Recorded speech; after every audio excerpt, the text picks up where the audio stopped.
కాంగ్రెస్ జిల్లా అధ్యక్షుని పట్టుకుని కొంతమంది గుమ్మస్తా అనడం సరికాదని జనగామ జిల్లా యూత్ కాంగ్రెస్ అధ్యక్షులు అన్నారు.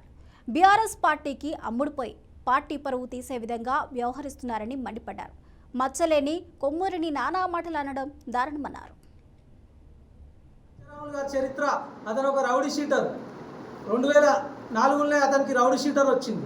ఎందుకంటే అనేక దారి దోపిళ్ళు, డమ్మీ కేసులు, హత్య కేసుల వల్ల అతనికి రౌడీ షీటర్ ఓపెన్ అయింది. 2000 తన సొంత స్నేహితుని గుడ్లెంకట్ అనే వ్యక్తిని మర్డర్ చేసిన చరిత్ర కంచరాములు గారు. అదేవిధంగా 2009లో కుర్మకులస్తులైన ఇద్దరు తండ్రి కొడుకులను చంపిన చరిత్ర కంచరాములు గారు.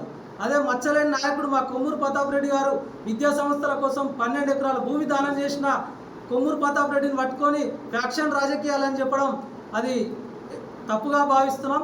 ఎందుకంటే ఫ్యాక్షన్ చరిత్ర ఉన్నది మీకు, చీడ పురుగులు పార్టీలో ఉన్నది మీరు.